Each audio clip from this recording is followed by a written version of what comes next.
This is Los Angeles. Our Lady, the Queen of the Angels, as the Spaniards named her. The fastest growing city in the nation. It's been called a bunch of suburbs in search of a city. And it's been called the glamour capital of the world. A mecca for tourists. A stopover for transients. A target for gangsters. A haven for those fleeing from winter. A home for the hard-working. It is a city holding the hopes and dreams of over 2 million people.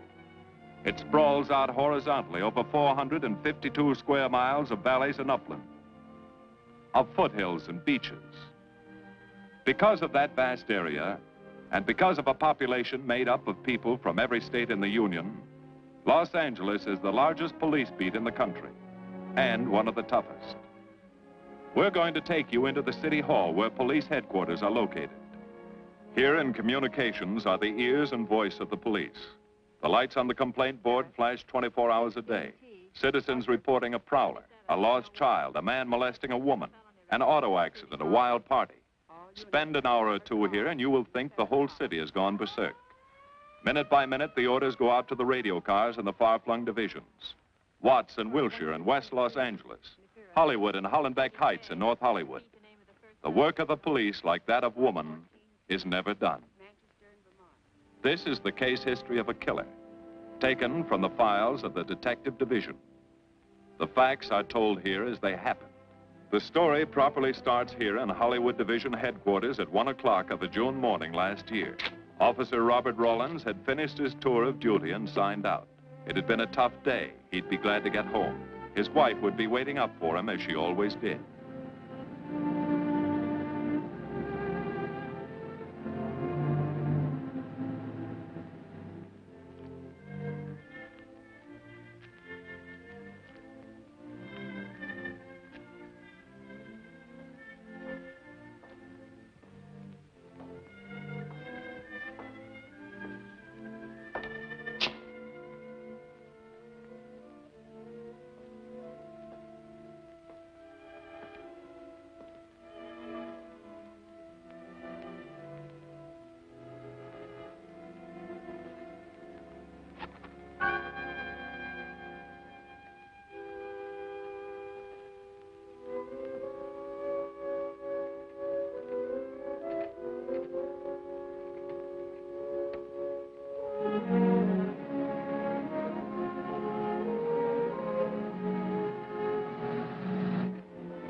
Hey, fella.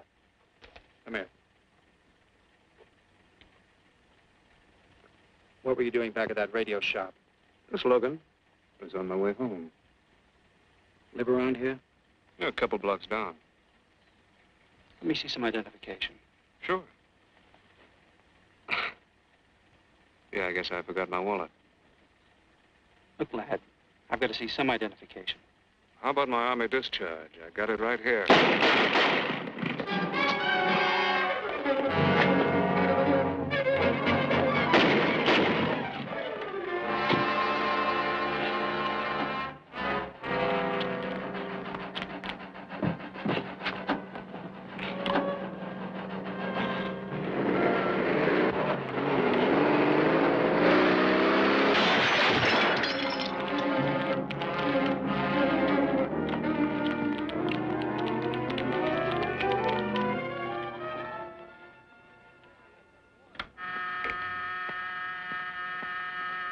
Police Department, Operator 27.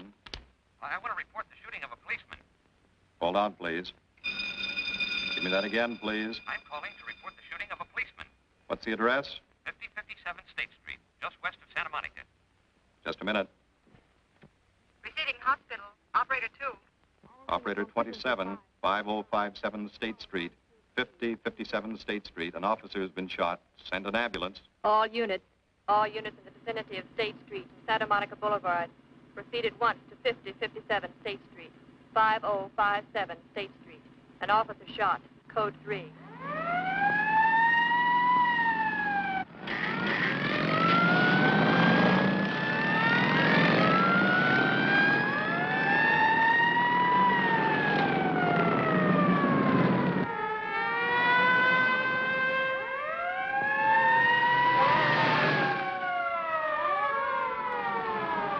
ADK to Control 1. Control 1 to 80K. Go ahead. This is Breen. Instruct homicide to throw out a dragnet and pick up all suspicious characters in the area of the shooting. Also notify Sergeants Marty Brennan and Chuck Jones to report to me at the scene of the crime. Control 1 to 80K. Roger.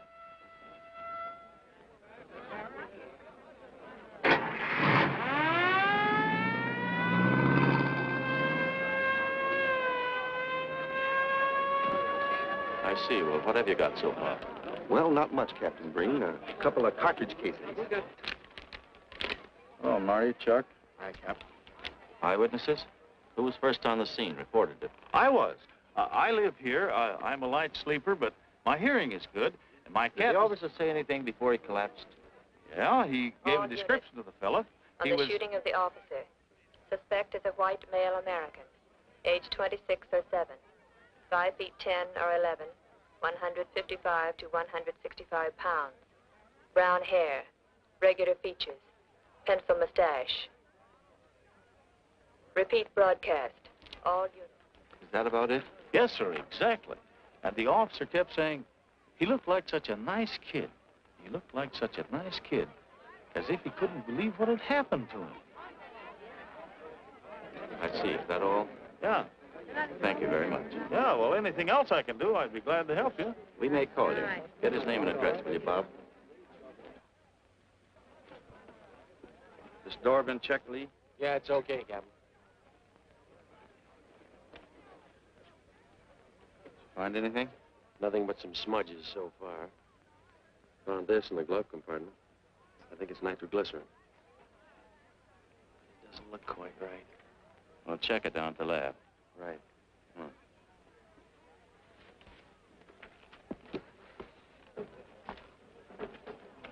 Open this up, Joe. No key, Captain. Try it open. Give me that bar, Frank.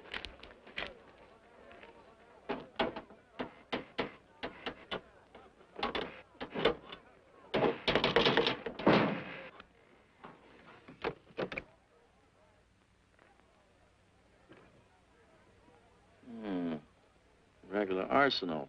Yeah, get a load of that. What is it? I don't know. It looks like some kind of an electrical device. United States Navy. It's either stolen or war surplus. Send all this stuff down to the lab and check the serial number on that Navy equipment. Yes, sir. Captain Breen. We found these in the weeds over by the radio store. What do you got? A pair of cloth gloves, Captain. Well, he thought of everything, didn't he? All right, give him to one of the technicians. Yes, sir. Marty, you and Chuck come along with me. Let's go downtown and see what they picked up in the dragnet. Right.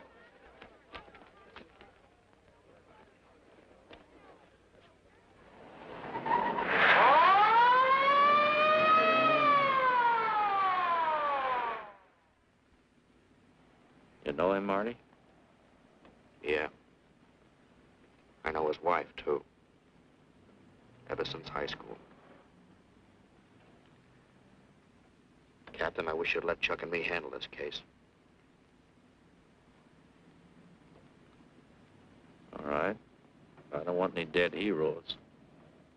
I just want the man who shot Rollins. The suspects began to arrive at headquarters in droves. The police tossed every motel and hotel and many private homes in a 4-square-mile area around the scene of the shooting. Every available radio car and patrolman and detective was out on the dragnet. The strings were being drawn tighter and tighter. Many a man returning from a date or a late party or a poker game surprisingly found himself in a squad car, its siren screaming as it brought him to the detective bureau. The dragnet gathered in some strange fish, and many ordinary ones. All the rest of that night, the detectives probed, needled, questioned, quizzed. Everything was checked. Fingerprints, names, addresses, stories. Every fish in the net was examined. Most of them thrown back into the sea, not worth keeping. Except a few parole violators and slightly shady characters whose stories needed a lot of verifying. I wasn't prowling no cards. Just taking a walk, you know, getting in condition. You were running when the radio car picked you up. Yeah? Maybe that's why the guys call me Punchy. He's got a point there. 2 felony convictions, no warrant, no warrant. He's on parole. Book him, violation of parole. Let's have the next one, Joe. What were you doing in that vacant lot?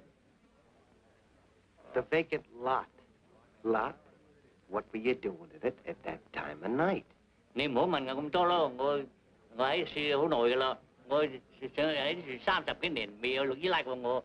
我姓陳嘅，我陳家我做老豆有生意嘅。You say your name is Ralph Henderson. So what? Well, you know, it's a funny thing, Ralph. There's a guy around this town that's been wearing your fingerprints. Only his name is Pete Hannon. Okay. So I'm dead. So what's one more confession in my life? Now you're talking, Hammond. Okay, Andy. Hello, Harry. What have we got here? Oh, some robbery suspects. Candidates for San Quentin. Handsome here is the big shot. He runs the outfit. Have a gander at his record.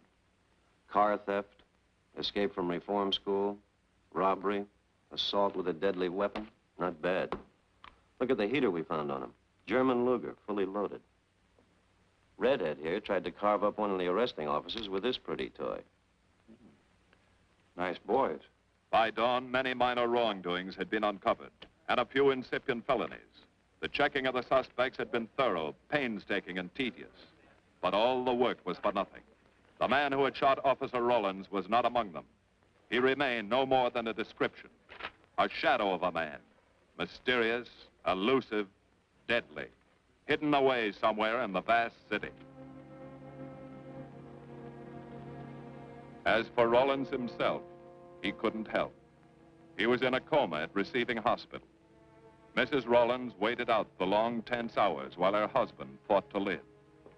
Many another officer's wife had so waited. Many another will. The word came shortly after sunup.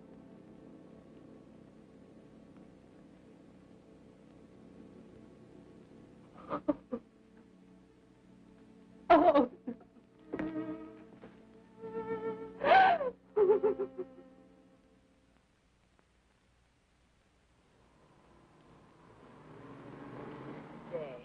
A white male American, 26 or 7, 5 feet 10 or 11, 155 to 165 pounds, brown hair, regular features, pencil mustache. This was no frightened fugitive. What went on in his mind? Why had he set his hand against his fellow men, taken the life of another, of a stranger, of a man who was merely doing his duty? He must have some plan, some goal that called for sudden death to anyone who got in his way.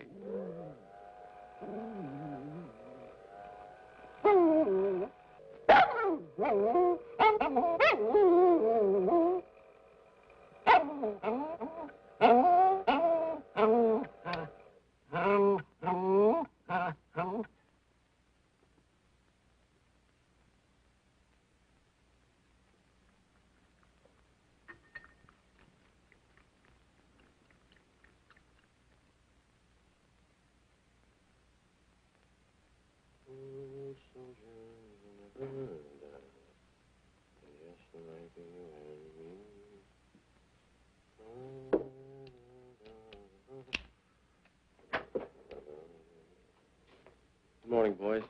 Morning, Lee. Hi, Professor. Well, I thought this was safe cracker soup. You gonna drink it, I hope? I'm really a nice guy. Stick around. I'll prove it. Come over here.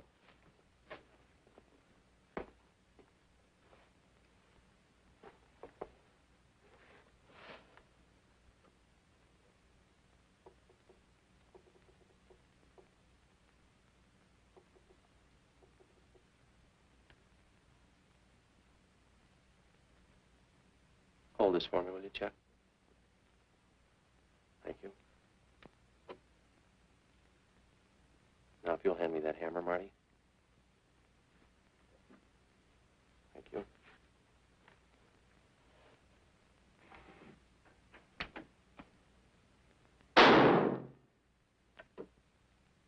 Yeah. Nitroglycerin. I didn't ask for a collection of fingers, just fingerprints. All those nice fingerprints on the car belong to the man it was stolen from, Cap. Nothing on the guns or picklocks? Not even an interesting smudge. The gloves? Common type, worn by undertakers. I'll check on them. They won't show anything. What did your scientific test show? A couple of little things. Tool identification on these picklocks. I got one under the scope. You want to take a look? Yeah.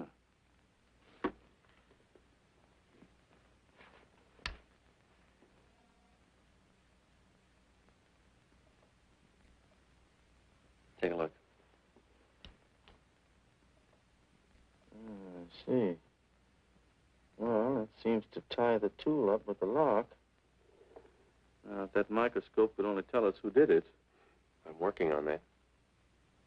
No, only an amateur would carry that liquid dynamite in a car. This boy's no amateur. Took the precaution of desensitizing it so it'll take normal shock. Took a lot of other precautions, too. No fingerprints, no identification, nothing definite. Except he's scientific. Knows electricity. Is inventive. Yeah. I'm happy on the trigger. This is Captain Breen. Get me Captain Stevens a burglary, will you? I hate to disappoint you, Lee, but I think you've come up with something. Hello, Steve. How are you? Did your daughter's marriage come off all right? Good. Look, Steve, on those burglaries of electrical equipment lately, were there any where picklocks were used to gain entry? Good. Well, let me know if there's another report of one, will you? I've got an idea the Rawlins killer may be tied in with those. Fine. And give my regards to the newlyweds, too. So long, Steve. Well, what are you waiting for? You've got a job, haven't you? Get going. Yeah, let's go, Junior. Hold this for me, will you, Lee? Thanks. And so, with no fingerprints and only a vague description to go by, Sergeant Brennan turned to the modus operandi file. A criminal, like any human being, has his own habit patterns, unconscious traits that can lead to his downfall.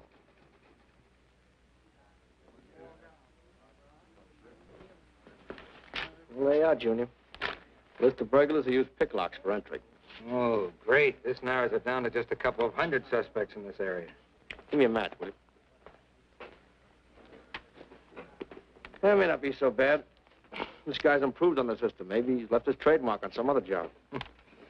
Well, here we go, legging it all over town, asking a million questions. What you paid for, isn't it? Am I paid to associate with you, too, Junior? You could do worse. Not this year. Come on.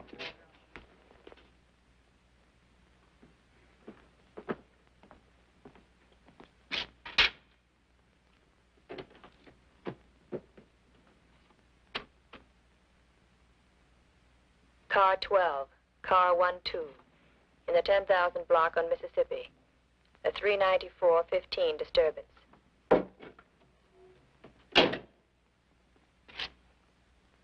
Car 80K, code 1.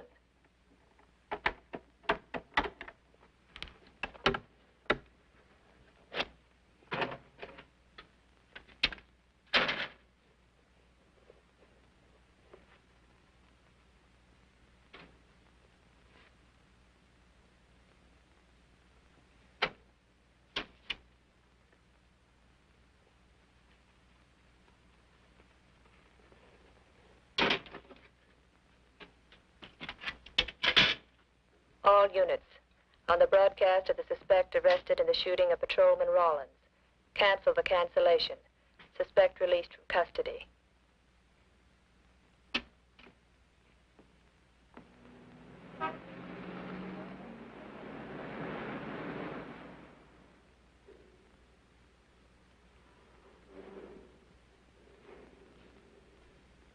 Oh, hello, Mr. Martin. You find Mr. Reeves in the machine shop.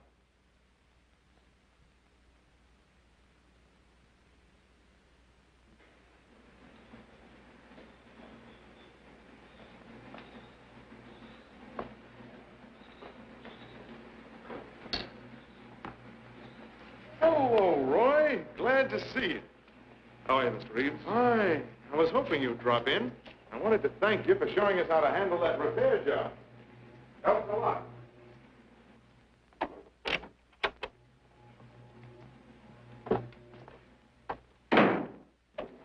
Oh, what have we got this time?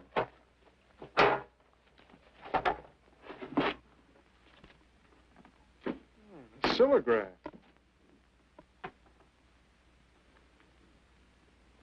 Well, there are plenty of these around, Roy. Not like this one. Yes, I see. I suppose, as usual, you've added your own improvements. You know, it seems wrong that a man of your talent should bother consigning equipment for rental. I'd like to see you devote yourself entirely to experimental electronics. It'll come one day. I'll have a place like this. Well, why wait? I've got a pretty good setup here. You'd have modern equipment to work with, a lab, and my confidence. Thanks, Mr. Reeves. I have other plans. But, Roy, you can't tell where it'll lead. Might even work your way around to a percentage of the business. I like it this way. You just rent out my equipment. All right, Roy. All right. But if you should change your mind... I'm not likely to change my mind. I suppose you want me to set this up for rental, too. Mr. Reeves, you've already got 5 pieces of my equipment. You'd like to know what results I've had from the rental so far, Well, I can't say as I blame you. I think you'll find this satisfactory. Satisfactory. Goodbye, Mr. Reeves. And you'll come back again soon, won't you? Sure. Oh, incidentally, how's that television projector coming along? The one you said would reflect a 12-foot image. Still working on it. I just wanted you to know I've already set up a rental on it. In fact, I think they'd like to buy. It'll come pretty high. Oh, money's no consideration with this customer.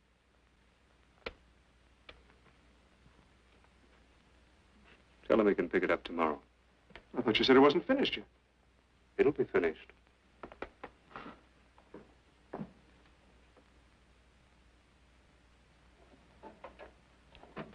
It uses an image fixer and then projects by ordinary incandescents. Roy, this is the best television projector I've ever seen. Let's hope that your customer thinks so. He will. Yes? Send him right in, Charlotte. There, you see, our customer is here, begging for the privilege of buying. Better be running along. I'm not much good at business. Oh, but Roy, he'll want to congratulate you. Just see that the price is right. All right, Roy. I'll get you a good deal. So long. See you.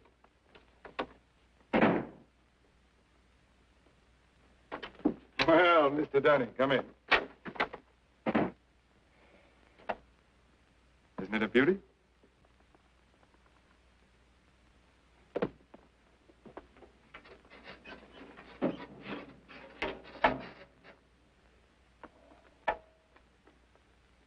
It's a beauty, all right. You like it? I certainly do like it. You see, it's mine. What do you mean? Let me have the police. I built it. Spent years on it. Oh, you must be crazy. Roy built this machine himself. Your friend's a crook, Paul. You've been taken in. Hello? Give me the burglary detail. Dear Jim, regarding your inquiry on a .38 caliber Smith & Wesson revolver, serial... Oh, come in, boys. Burglary detail just sent this report through. It's a man named Dunning reports tracing a stolen television projector to the Reeves Electronics Lab. Think it's a tie with the Rawlins case? Well, take a look at this fellow Reeves and see what gives. I'll notify burglary we're following up on it. Right. Come on, Junior. What else did he place with you for rental? Oh, a number of things. All war surplus that he bought on his veterans rating. Oh, is this more of his equipment? Yes. Yes, he left it here on consignment. I'm sure that Roy can explain everything. Well, maybe he can, Mr. Reeves, if you'll tell us where he lives. But I don't know. Mr. Martin's on the phone, sir. I'd better talk to him. I think so, Mr. Reeves. I'll take it in the superintendent's office.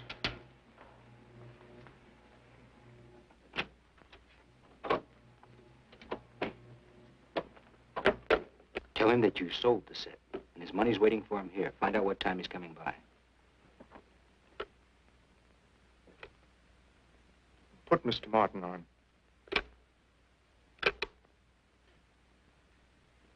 Hello, Roy?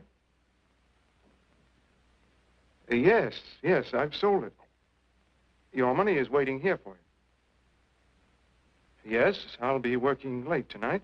What time will you be by? First thing in the morning.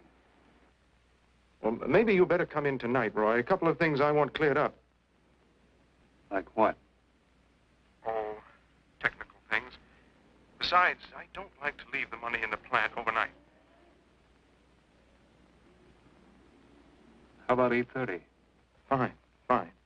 I'll see you then. I'll leave the front door unlocked.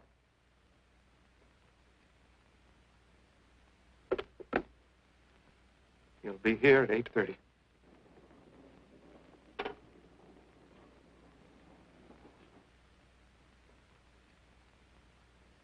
Well, I'll just run along home and get some dinner. We'd like you to stay too, Mr. Reeves. Why? For company. You want to cooperate, don't you, Mr. Reeves? Certainly. Good. Now, you just wait in your office. We'll be around. Very well. This way, gentlemen.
Reeves.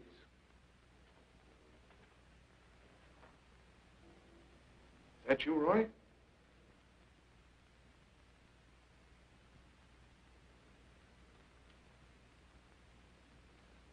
Go outside and block that alley door.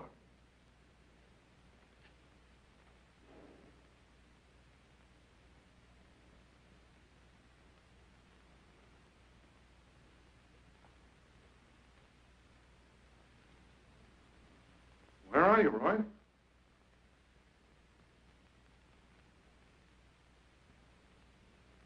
Who's in here? No one. I'm alone.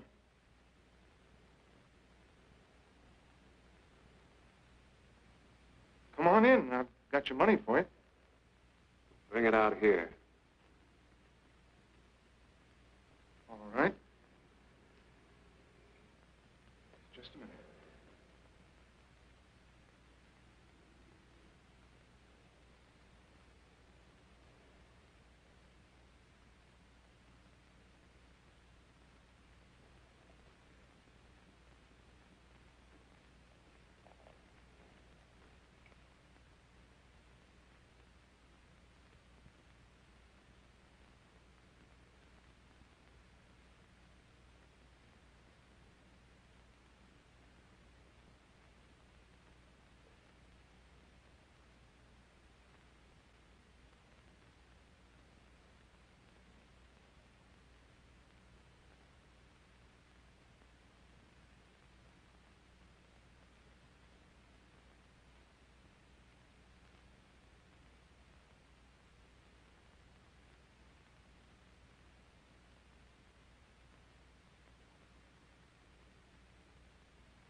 No. None of them even looks like Roy Martin. He had such a fine face. Didn't keep him from carrying a gun. Or didn't you know that? No, I didn't. I told you all I know, all he ever told me. What about his friends? Didn't he have a girl? No, I don't think so. He had no interest in anything but electronics. Where'd he pick up the subject? Books, magazines. Mostly from the Signal Corps. He was attached to a radar unit. Get a teletype off to the War Department. That might help. Yes? Ready on your call to receiving hospital, Captain Breen. Hello, this is Captain Breen. What is the latest report on Sergeant Jones?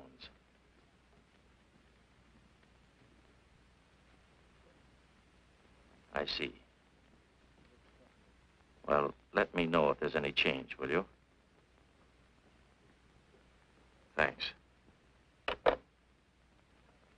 Chuck's in pretty bad shape, Marty. He's paralyzed. May never walk again.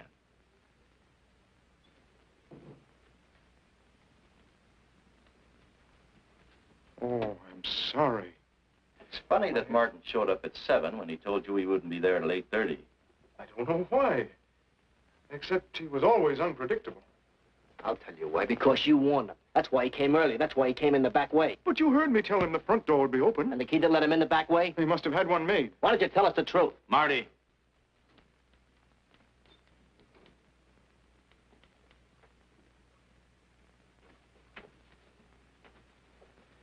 Now, look, Paul. You can make it a lot easier for us to believe your story if you'll just give us some facts. Something that might help us. I told you all I know. I've been gullible, all right, letting him make a fool of me. But I'd do anything to make up for what he did to Detective Jones. Sure you would. You can go now. Oh, thanks. Thanks. My friends, they can vouch for my character. That's good. We'll call you if we need you. Thank you very much. I think he's telling the truth, Marty. I think he's just gullible, like he said. What about the stolen stuff he was trying to peddle for Martin? We'll use it for bait. Maybe Martin will come back for it. Then we can ask him. Here. Nevertheless, I want a 24-hour tail put on Reeves, and I want a watch on his home and his factory. Right. You can keep those. Okay, Captain.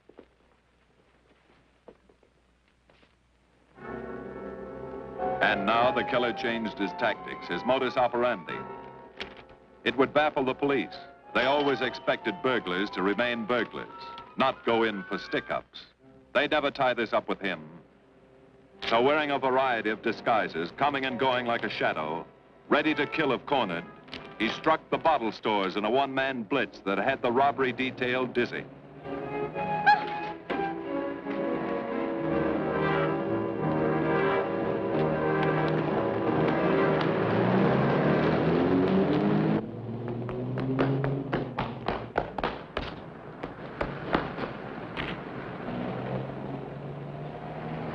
The killer, always resourceful, always thinking along lines that would baffle his hunters, had discovered an ideal avenue of escape. Under Los Angeles is a vast and intricate system of huge storm drains built to siphon off the flash floods of the rainy season. Many of the tunnels are large enough for 2 cars to drive abreast. Here were 700 miles of hidden highways, ideal for the use of someone who needed to hurry from place to place without being seen. Ideal as a hiding place for guns and supplies in case of emergency. What is it, Lee? Well, the reason I ask you to come over is I think I've hit on something. An identification? No, not quite, but a tie-up.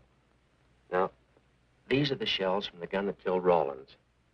These were fired in the liquor store holdup in which the bandit got away.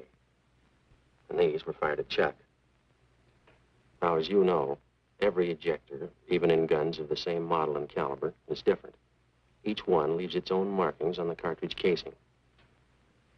Now look at these fine striations. This deep gouge. The same on all 3.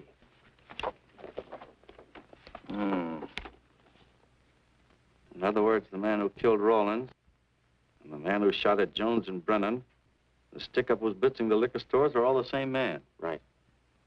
All we need to know is what that man looks like.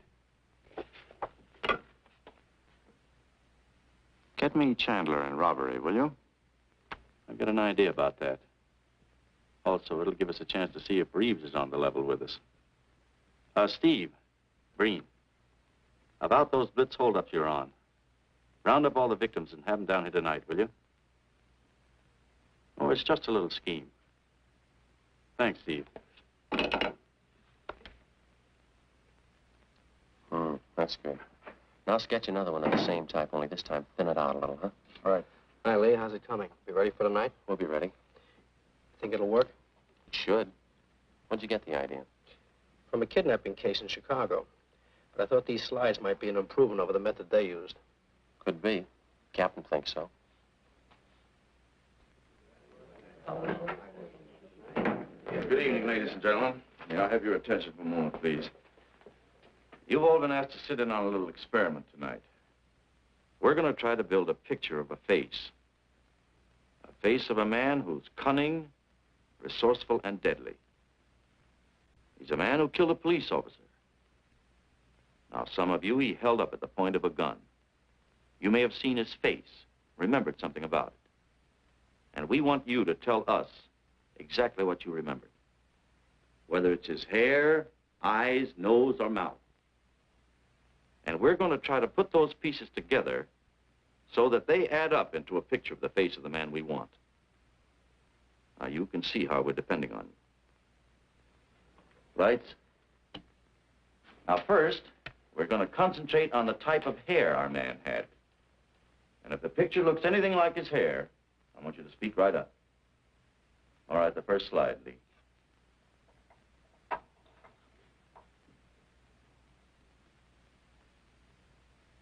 His hair had waves in it, well-groomed. That's the idea, Miss Smith.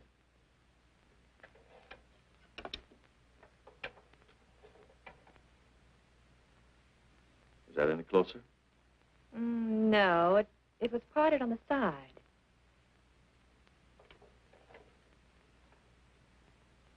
Oh, that's more like it, except it was thicker.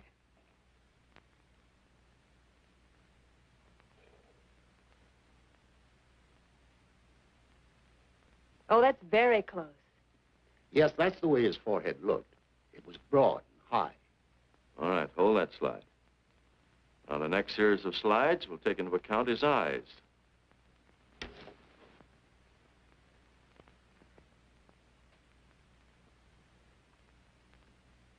Oh, 1 minute, please. Wait, 1 minute. His eyes were a little like that. Maybe a little smaller, like beads. Go on, Lee.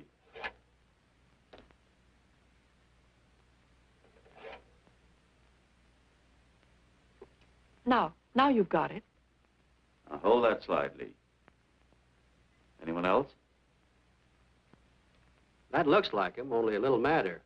He had a patch over one eye when he come into my my place of business. I remember noticing that the one showing was blue. Well, the guy that stuck me up had on horn-rimmed glasses. He was wearing a Band-Aid across his nose when he knocked me over. Uh-huh. All right, hold that, Lee. Well, so much for the eyes. Go ahead.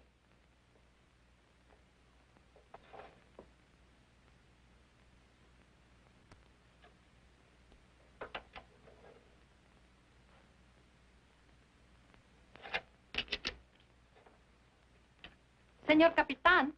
Yes, Miss Montalvo? Ay, ¿cómo se dice en inglés? A sus órdenes, señorita. Ah, qué bien. En este bandido, la nariz fue chata, como aquella, pero un poco más chata y más ancha. Like that, Captain, but more snubbed, wider. Try another one, Lee. Como aquella, casi la misma. She says that's about it. Thank you very much, Miss Montalvo. Get Reeves. Any more comments?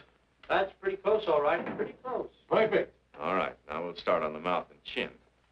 The next series, Lee.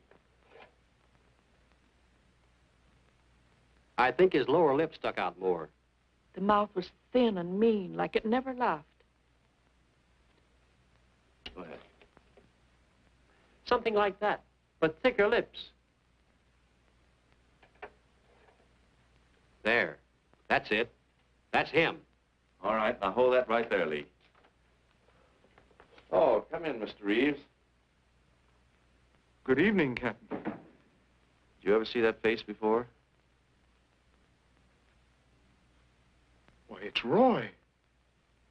Except for the hair being a little lighter and the eyebrows heavier. It's Roy. You're sure? I'm positive I'd know him anywhere. Lee, I want a retouched photograph. Now lighten the hair and give more body to the eyebrows. Right. Lights. That's all. Thank you very much. You've been a great help. It's positively amazing how you found out what he looks like. Well, we're looking for an amazing criminal, Mrs. Johnson. Thank you and good night. Good night, Captain. And so the face of the unknown killer, built up from fragments of evidence, was sent out all over the country. To chiefs of police, to sheriffs, to county constables and county jailers, to the wardens of prisons, to all postmasters and postal inspectors, to the agents of the Treasury Department, to the FBI. They showed that picture to the inmates of jails and prisons, to men with a wide acquaintance among the cat burglars and the violence boys. Informers and con men and sharpshooters were quizzed, those on the fringe of crime and those deep in the rackets. Many wanted to help. Nobody could. No one in the underworld recognized that mysterious face. He was as unknown as if he had lived in the 16th century.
Reeves. Roy. Listen carefully, Reeves. Control yourself. I know you're alone in the house. Act like you're alone. Cops are watching every move you make. The police here? They got you staked out like a muskrat hide, watching you around the clock. Here at your plant, tailing your car. Sit in that chair. Pick up 3 books.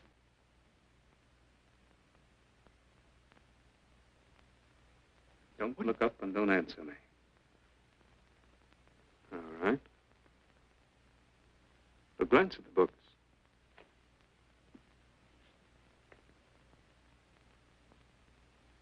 Pick one of them.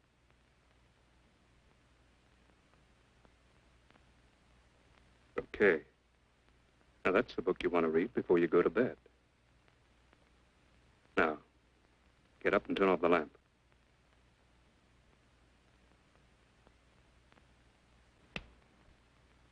Come here.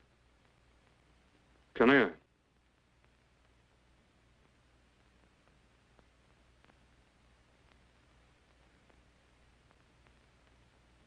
Go in the den.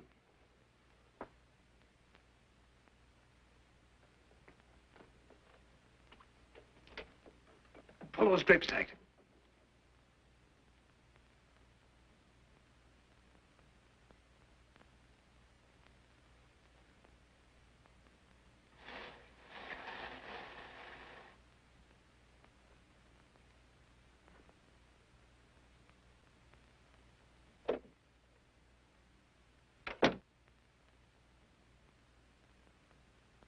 Get away from him.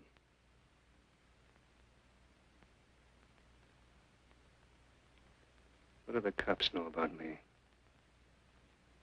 Not very much, Roy. No fingerprints. They haven't even got a picture of you. They're trying to make one.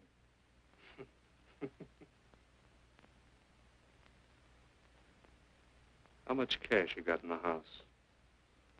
None. I never keep any cash in the house. It isn't good business. I suppose you think it was good business letting me walk into that trap. No, Roy, no. Don't do anything you'll regret. Now listen to me. It isn't too late. Give yourself up. Come to your senses before you kill someone else.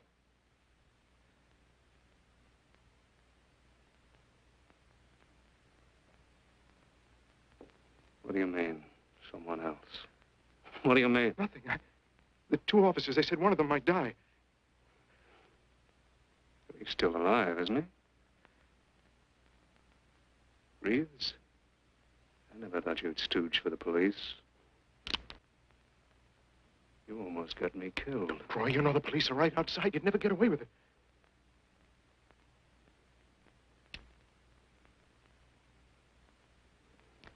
That's right. Now you're being sensible.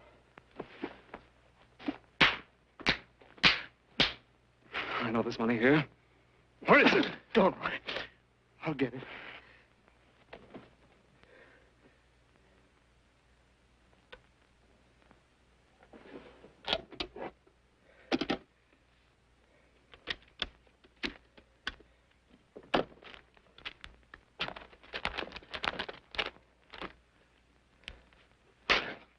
It's not enough. Stuff you got in mind is worth thousands. I'll get more. Get it. Keep it handy. I'll be back next week, next month. But get it and have it ready. Just give me time.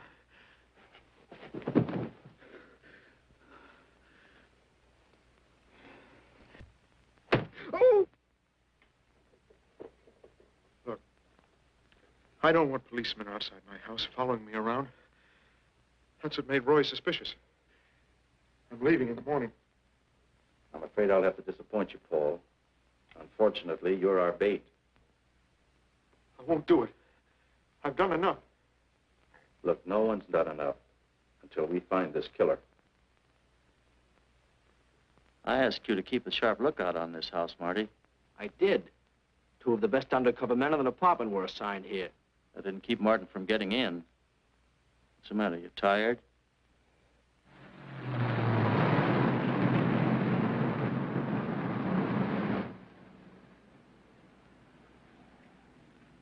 You got any idea how long you've been on this case, Marty? Months. Long enough to have come up with something by this time.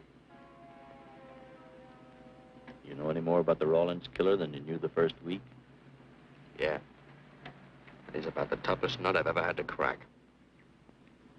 That's what I told the chief when he called me in this afternoon and wanted to know why the case hadn't been broken. Look, Captain. Rawlins was a friend of mine. So's Chuck. I've got a bigger stake in this than the chief knows. I'm doing everything I can. I'm afraid it's not enough, Marty. Maybe you're too close to it to see it clearly. Maybe it needs a fresh team, a new viewpoint. I think you better take a couple of weeks off, Marty. Starting tomorrow. Anything you say, Captain.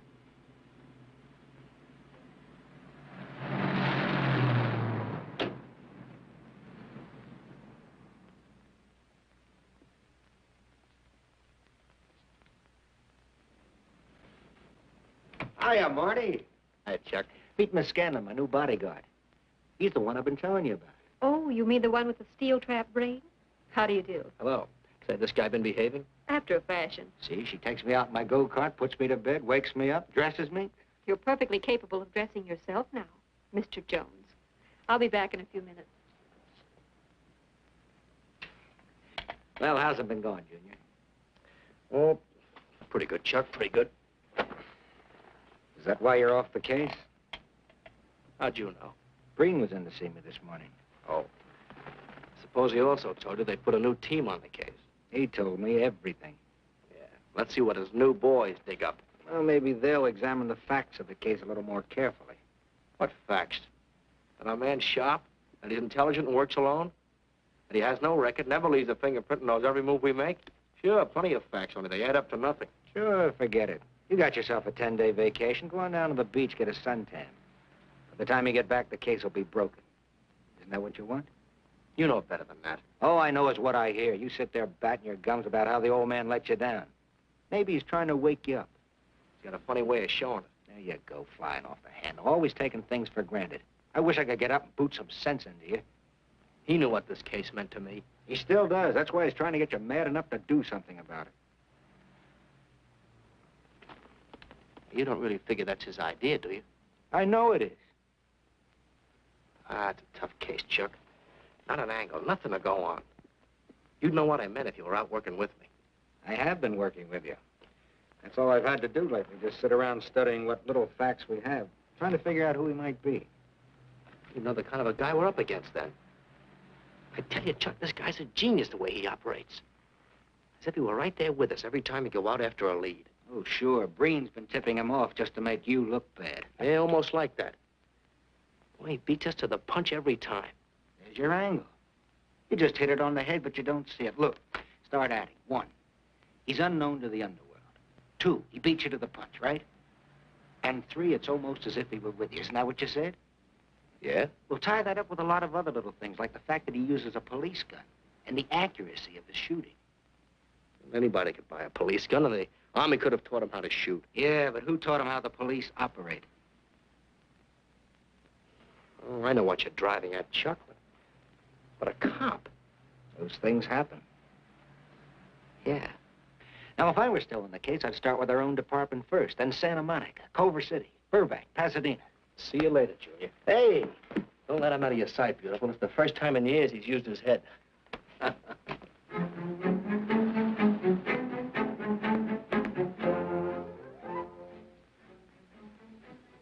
But you get a print of every mug we take. We always send L.A. a copy, Sergeant. It's personnel photos I want. You mean of our boys? That's Roland's killer, isn't it? That's right. You've checked your own department. We did that first.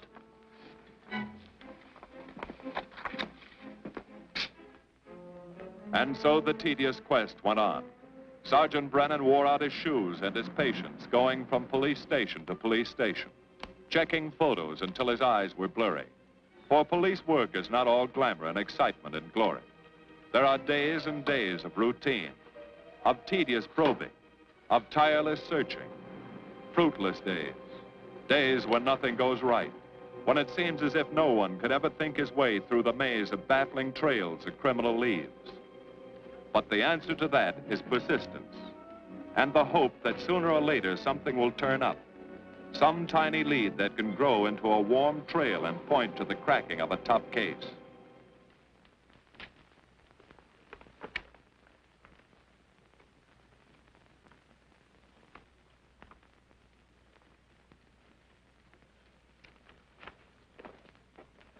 Well, that does it, boys. Can't say I'm sorry you didn't find him in here. I'd hate to think it was a cop. Doesn't seem to be anybody. Just a lot of pieces of a face that never existed. Do you mind if I see that again? Sure, frame it. Put it on your dresser. Wait a minute. He wasn't a cop. He was a radio technician right here in our dispatch office. What did you say? I'm saying he worked here in 42. Well, come on, give. I remember the kid well. He was sort of strange, never bothered with anyone in the department, just kept to himself. But he was in line for promotion when he was drafted. Where was he living at the time? I don't remember. Try the dead files. He never asked for his job back after the war. I remember writing to him about it, though. He was an excellent worker. Oh, yeah, here we are. Yeah, this is it. Took a while before he answered, but like he says in the letter, he wasn't interested.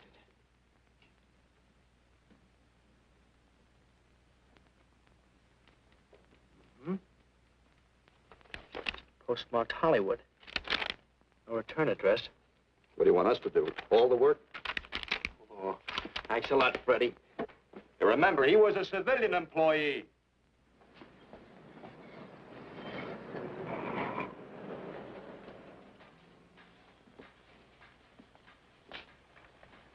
Well, how about it? Anybody recognize him? Not on my route. I never saw him before. Yeah, okay, fellas. Thanks very much. I thought for a minute... No. And yet that face. I wonder. Yeah? Well, this may not mean anything, but he looks like a guy that's on my route. He never gets any mail, but I see him around here all the time. He lives in one of the courts. Where? Come on, I'll show you. It's not that easy. What time does your route take you past those courts? About 9 o'clock. Why? Just thinking.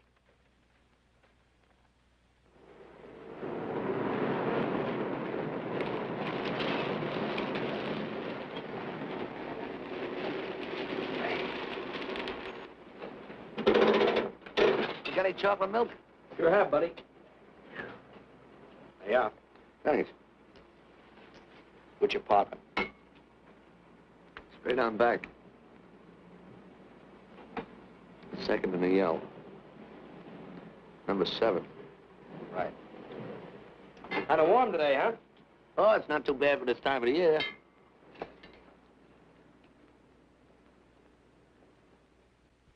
Good morning. Morning. You're new in the route, aren't you? We had substitute. What happened to the other fellow? Sick. Oh, what's the matter with him? I don't know. I catch everything. Hear about it on the radio, and next morning I got it. Too bad. You aren't very social. The regular fellow always stops and talks to you. Sorry, Eddie, I'm a little late this morning. I was hoping maybe you could help me. There's something very funny going on in this court. Yeah? I was scared to go to the police with it. I thought maybe I might be poisoned. What? Yeah. By the manager. She's a witch. She's a what? A witch. She puts poison in my milk. Oh, I see. Look, you switch the bottles when she isn't looking, see? Drink her milk. Then you'll be safe, right?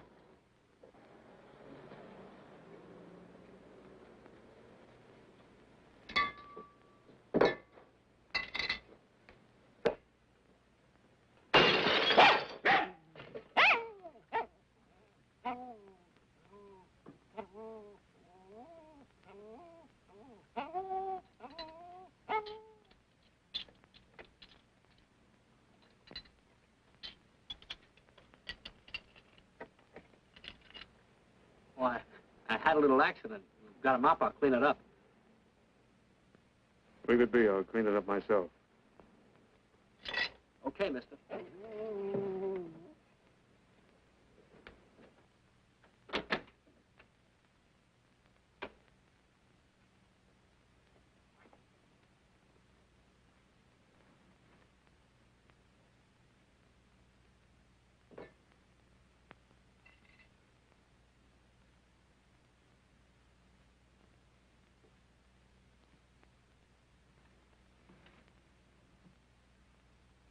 The place is called Bellevue Court. I drew this from memory, but it's pretty close. That's where he's hiding out, right there. You sure he's our man, Marty? Captain, I couldn't go wrong on that face. He's our man.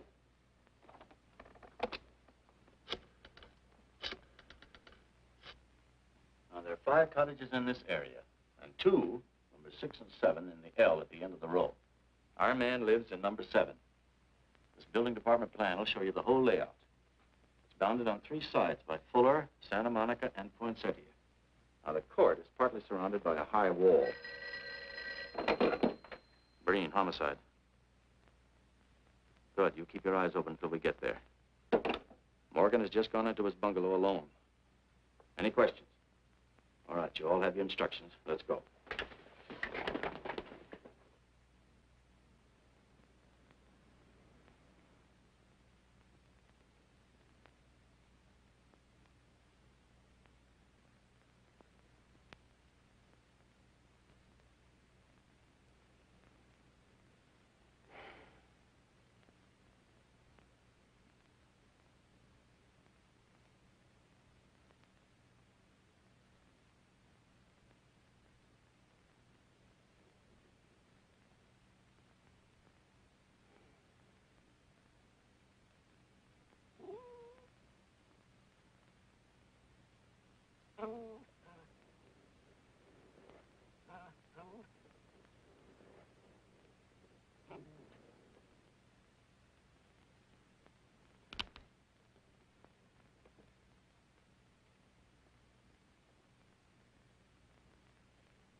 We're out on time.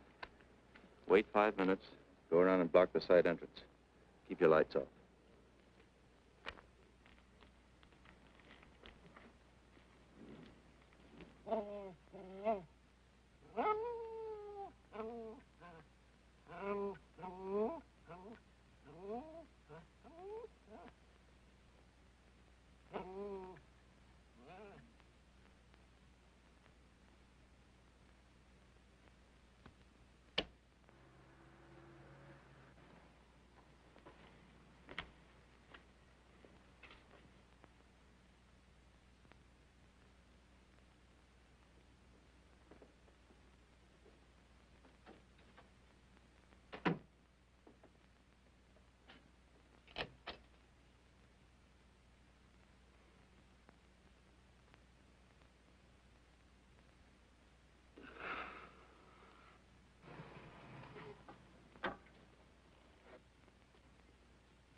He's loose.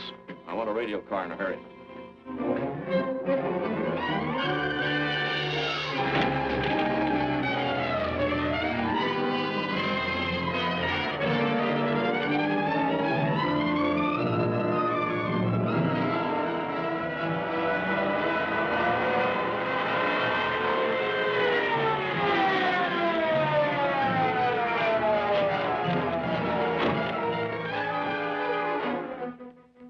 units. All units in the vicinity of Santa Monica and Fuller. The murder suspect in the Rawlins killing is at large.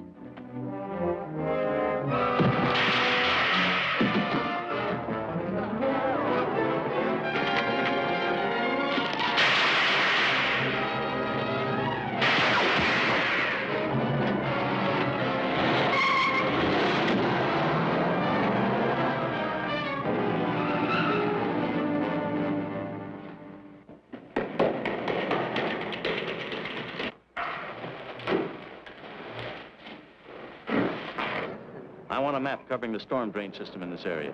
Get it and meet me at Venice and Garfield. Jones, Miller, you stay here in case he comes up for air. I want a man at every other drain entrance along this line. He's got to come up somewhere. Come on, Marty. You're driving.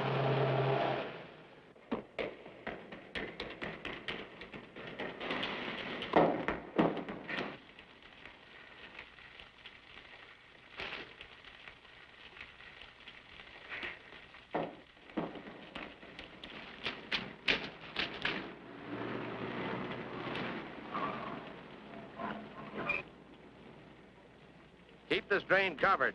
It's liable to pop out anywhere.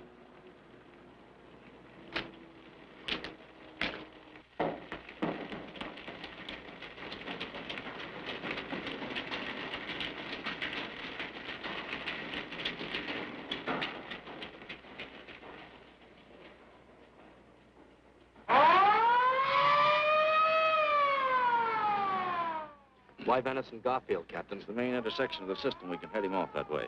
ADK to Control 1. Clear frequency 7. This is an emergency. Control 1 to all cars on frequency 7. Stand by. Control 1 to ADK. Go ahead. Notify homicide. Send the following to Venice and Garfield. 4 squads, battle lanterns, gas mask, tear gas. Urgent. This is a code 3. Control 1 to ADK. Roger.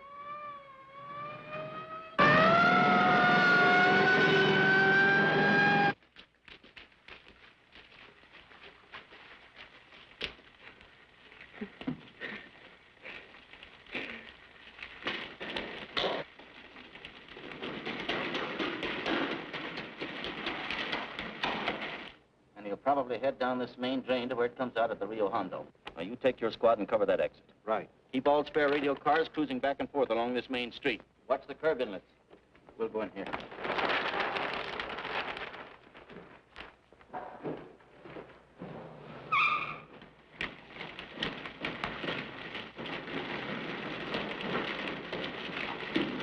Any sign of him? No. And we've searched every foot between here and the Rio Hondo outlet. Then he must be up ahead. Let's go.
Gas gun.